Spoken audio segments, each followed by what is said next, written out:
자, 안녕하세요. 반갑습니다. 주식가연열의 그대에게 이정열입니다. 오늘 3월 4일 현재 시각은 5시 58분을 진행하고 있습니다. 대한전선이고요. 코드번호 001440입니다. 자, 대한전선 오늘 조정 흐름들이 좀 나왔습니다. 제가 어제 브리핑을 드렸을 때 유상자 청약일 당일에는 주가가 좀 올라가는, 청약이 완료가 됐다, 끝난다, 상장이 끝난다, 유상증자 일정이 마무리된다, 뭐 복합적인 요인들이 반영이 되면서 주가가 좀 올라가는, 기대감들이 좀 반영되는 모습들 기대가 된다, 이렇게 말씀을 드렸는데 오늘 여지없이 주가가 하락을 했습니다. 제가 여기서 좀 관가를 했던 게, 제가 잊고 있었던 게 한 가지가 있었어요. 유상증자 확정가 발행가액이 확정이 나는 게 있죠. 1260원이었습니다. 1260원이었습니다.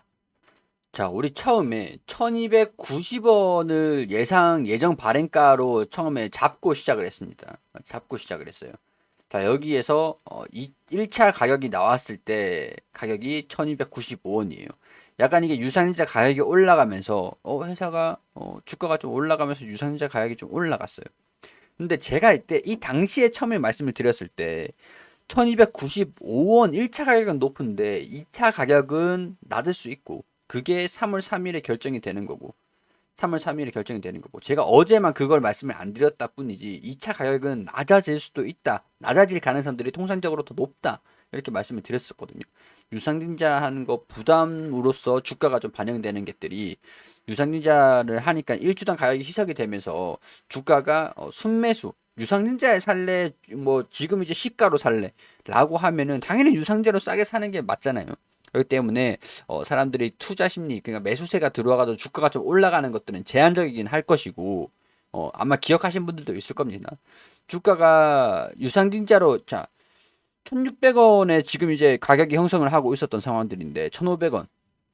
유상증자로 1295원에 살래, 1460원에 살래.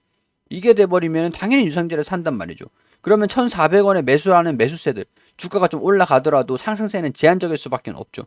단기적으로 매물 소화 흐름들이 나올 수밖에 없는, 그런 주가가 올라가는 거는 제한적인 상황들이었죠. 그러니까 1차 가격이 1290원 예정 발행가보다 높게 되면서 기대감들이 어느 정도 반영이 됐던 것들이 있었습니다.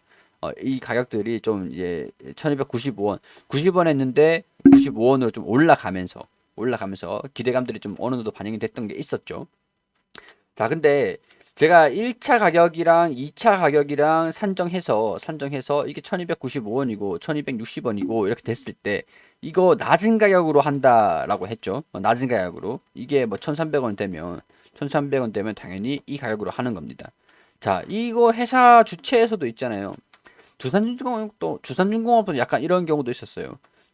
이거 일단 설명을 드리고 말씀을 드리는데, 일단은 뭐 2차 가격이 2260원으로 확정이 되면서 약간 이 유상증자를 해야 되나? 약간 우려감들, 이런 것들 때문에 주가가 좀 하락한 것들도 좀 미미하겠지만, 이게 절대적인 건 아니겠지만 반영이 좀 된 것 있습니다. 있을 것 같아요. 그런 개인적인 생각인데, 이게 좀 반영된다라는 그런, 이게 반영이 이렇게 됐나? 라는 그런 의구심 있잖아요. 약간 그런 예상? 그런 것 같은데, 이거는 미미하다라고 할 수가 있는 게, 자, 우리 1260원이 돼가지고 유상증자를 안 할 거다라고 하시는 분들 있을 수도 있어요. 있을 수도 있는데, 지금 뭐 그거를 결정을 하는 거는 무의미하죠. 무의미한데, 이게 1260원들이 주주 입장에서는 더 훨씬 나은 게, 첫 번째로 대한전선에서 유상증자를 발표를 하면서 보통 유상증자를 발행할 때 회사 측 있잖아요. 회사 측에서는 금액을 넉넉하게 잡고 진행을 합니다. 주가가 변동이라는 게 당연히 변동이 있는 것들이니까 1차 가격, 2차 가격, 그리고 유상증자를 발행을 한다라고 하면 통상적으로 주가가 약세 흐름들을 보여주기도 해요. 그렇기 때문에 일정량의 처음에 이제 발행할 때, 유상증자를 결정을 할 때 조금 여유로운 가격을 잡으면서 유상증자가 완료가 되는 것들이 차질이 없게, 회사가 좀 유상증자로 돈을 모을 거다라고 하는 것들은 사용한다라는 그 금액보다 그 이상을 유상증자를 하는 거예요. 보통 주가가 떨어져도 영향이 없게 1290원에 90원에 60원에 90원에 이렇게 유상증자 발행할 거야 라고 했는데 1260원이 된다 그래도 차질이 없게끔 유상증자를 발행을 해요. 그러니까 회사 입장에서도 유상증자 가격이 이 정도 떨어지는 거는 별 영향이 없습니다. 상관이 없어요. 그리고 자, 1295원에 유상이자를 해가지고 평균 단가를 0.45주만큼 늘리는 게 평균 단가가 더 낮아지겠습니까? 아니면은 이 1260원에 0.45주만큼 늘리는 게 청약을 해서 받는 게 평균 단가가 더 낮아지겠어요? 1260원으로 유상이자를 참여를 하는 게 평균 단가 낮아지는 효과 입장에서는 주주 입장에서는 유상이자 가격이 뭐 괴리율이 더 차이가 나는 게 좋겠지만 일단 그게 더 좋은 겁니다. 근데 이런 우려가 있죠. 1295원이다 라고 했을 때 주가가 조정을 받는다라고 해도 1295원까지 조정을 받고 반등 나오겠구나. 근데 1260원이다 라고 하면은 1260원까지 조정을 받고 반등 나오겠구나. 이 진 폭이 더 큰 거죠. 큰 거죠. 근데 이런 것들이 좀 말장난인 게 우리가 이 기간 산정 기간 동안 주가가 조정 흐름들을 받았을 때 평균 가격으로 내서 그게 1260원이라고 하는 건데 할인율 20% 할인율 더 넣어가지고 그게 1260원이라 하는 건데 이 기간 내는 예측을 못했을까요? 제가 이때 이 기간 때 조정을 받으면서 말씀을 드렸던 게 2차 가격이 더 낮아질 것 같다. 1차 가격보다 더 낮아질 것 같다. 충분히 예측을 할 수 있는 범위였고 시장에서 이걸 예측을 못했겠냐 이거죠. 그렇기 때문에 주가가 조정을 받는 것들은 지금 조정받는 거는 큰 영향이 없습니다. 그리고 청약일 때 1260원에서 이 청약이 완료가 된다. 청약이 완료가 됐다라고 하면은 유상증자라는 악재가 끝난 거예요. 유상증자를 참여하고 싶어도 참여를 할 수가 없게 되는 거예요. 그러면 어떻게 해야 돼요? 시가로 살 수밖에 없잖아요. 살 수밖에. 자, 그러면 시가로 사는데 여기에서 매물 소화 과정들을 거치겠죠. 오버행에 대한 부분들이 반영이 좀 되긴 하겠지만 주가가 매수세가 들어오면서 이 물량들은 씹어주는 게 수주가 계속 들어와주면 된다. 실적에 대한 부분들, 재무에 대한 부분들을 긍정적으로 발표를 하면 개선돼 가지고 발표를 해주면은 충분히 주가 상승 모멘텀을 작용을 하면서 물량 소화 과정들을 거치면서 주가가 올라갈 겁니다. 그러니까 주가가 올라갈 거다라고 확정을 짓는 게 아니라 오버행에 대한 이 물량 소화 매물 이게 우려감들의 오버행이잖아요. 오버행을 소화하는 모습들을 보여줄 것이다. 자, 이 과정들이 진해생명과학도 그렇습니다.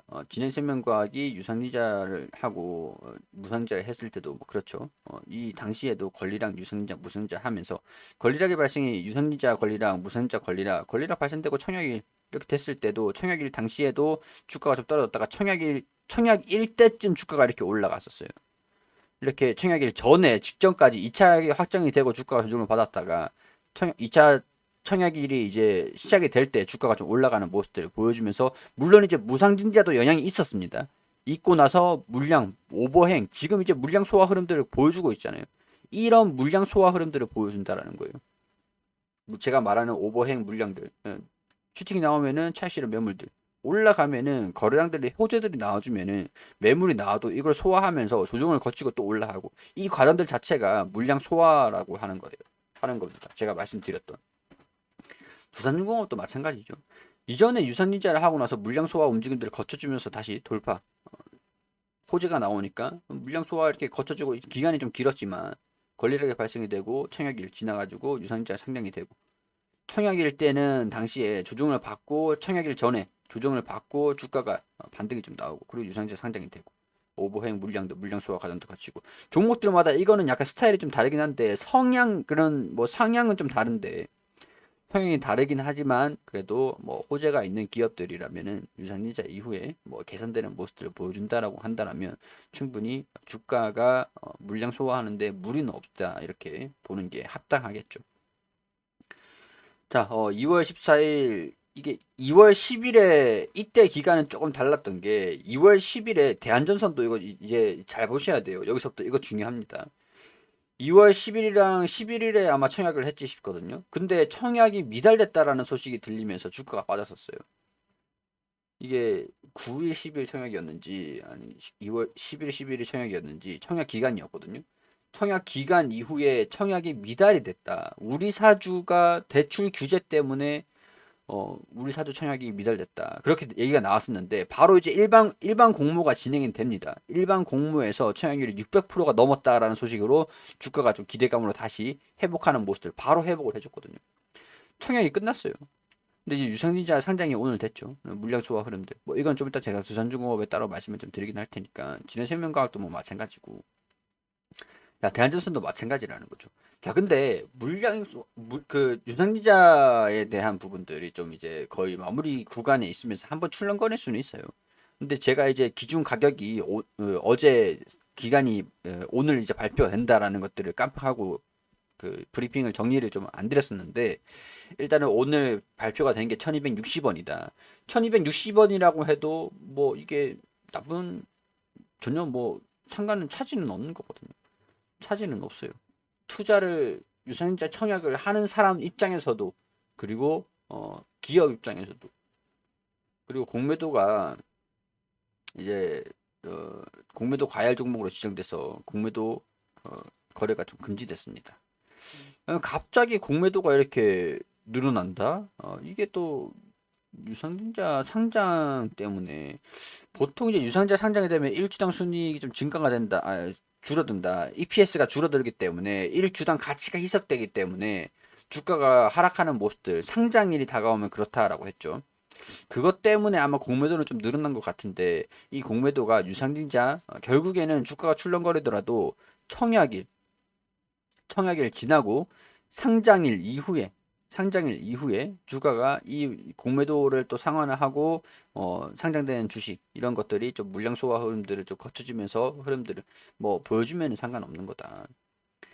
얘네들도 지능생명과학도 이런 식으로 했거든요. 뭐 그러니까 유산인자하고 무산인자 할 때도 공매도 엄청나게 증가되기도 했었고, 뭐 두산중공업도 청약 기간 때는 잠깐 반등이 좀 나오긴 했었지만은 상장되기 전에는 뭐 공매도가 엄청나게 늘어나긴 했었습니다.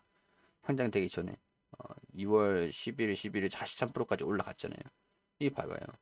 청약일 전까지 공매도가 좀 올라가기 양이 증가가 됐잖아요. 근데 이 공매도가 나중에 지나면 상환이 돼가지고 결국엔 주가가 올라오는 거에 영향을 미치냐? 단기적으로 영향을 미칠 수는 있겠지만 장기적인 영향을 봤을 때는 큰 영향은 없다. 그렇게 보는 게 합당하지 않을까? 그런 생각들이 들어요. 유상이자 청약하실 분들은 뭐 장기적인 측면에서 유상자를 청약을 하는 것들이기 때문에 크게 뭐 걱정은 하실 필요는 없을 것 같다는 생각이 들어요. 자, 오늘 그렇게 되면 공매도가 좀 늘어났기 때문에 뭐 시장 영향들도 물론 좀 있었겠지만은 주가가 하락했던 거는 공매도가 좀 늘어난 것들은 있었기 때문에, 그렇다고 수주가 줄어든 건 아니잖아요. 점점 증가되고 있는 흐름들을 보여주고 있고, 이게 유상증자 때문에 공매도가 단기적으로 늘어날 수는 있지만 그게 주가에 영향을 좀 미칠 수는 있지만, 장기적인 측면에서 두산중공업 사례를 봤을 때도 그렇지만 뭐 장기적인 측면에서는 공매도는 주가 움직임인데 장기적으로 꾸준하게 크게 기업에 대한 전망들 자체적으로는 반영이 되는 거는 아니다. 이렇게 생각하시면 돼요. 보세요. 이거 두산중공업입니다. 2월 10일, 11일에 진행을 했어요. 2월 10일, 11일. 이 공매도 추이 보면 2월 10일 이전에 2차 가격 확정이 나오고 이 전까지는 공매도 양이 늘어나긴 했습니다. 근데 이후에 상장을 하는 게 오늘인데, 오늘 뭐 이거는 원전 특수가 좀 있으니까 통상적으로 이 당시에 상장될 때도 공매도가 좀 늘어나긴 해요. 이건 원전 특수니까. 두산중공업은 최근에 좀 이슈가 있었으니까. 자, 이런 사례를 봤을 때 대한전선이 단기적으로는 공매도가 늘어나도 뭐 그렇지만 장기적인 측면에서는 뭐 변함이 없다. 어차피 청약을 하고 상장일까지 기다려야 되는 것들이니까 크게 신경 쓰지 말자. 그런 말씀 드리도록 할게요. 그리고 과거 아마 이때쯤이었을 겁니다. 두산중공업도 이게 유상이자가 처음은 아니거든요. 이거는 처음인데 최근 하는 거 말고 과거 보면은 청약일에 주가가 좀 반등 나오기도 했어요. 청약일 전에 2차 약이 확정이 되고 이렇게 청약일 전에는 조정을 좀 받는 모습도 보여줬는데, 청약 당일에는 좀 올라가는 모습도 보여줬었고, 뭐 지능생명과학 같은 경우는 제가 브리핑을 드리고 있는 종목이긴 하지만 청약일 당일에도 뭐 반등이 이렇게 또 조정을 받고 반등이 이렇게 나오는 모습들 보여주기도 했었고, 대한전선도 뭐 이런 움직임들을 충분히 뭐 보여줄 수는 있죠. 근데 청약일 당시에 반등이 좀 나와주느냐, 그런 것들 포인트로 지켜보자. 이렇게 설명을 좀 드리면서 마무리할 수 있도록 하겠습니다. 그리고 저도 뭐 뭐 댓글에 뭐 악플 같은 것들 뭐 맞췄니 틀렸니, 사실 그게 뭐가 의미가 뭐 무슨 의미가 있습니까? 제가 뭐 하루 주가 올라갔다 떨어졌다, 내일 올라갈 거예요, 내일은 떨어질 거예요, 제가 뭐 신도 아니고 항상 그런 것들을 감안해서 봐달라고 말씀을 드리는 거죠. 그렇기 때문에 참고만 하셔가지고 이 사람은 이렇게 생각하는구나까지만 참고만 해주세요. 투자 판단은 여러분들이 해주시는 겁니다. 굳이 뭐 그래요. 이렇게 말씀을 하고 싶으신 거면은 뭐 하셔도 상관없는데 제가 뭐 항상 틀릴 때마다 들어온 거라서 타격도 별로 없고 굳이 저런 말씀을 할 필요가 있나? 그런 생각들이 좀 들어요. 저도 제 얘기를 걸러서 들으시라고 말씀을 항상 드리니까 여러분들 뭐 걸러서 들어주세요.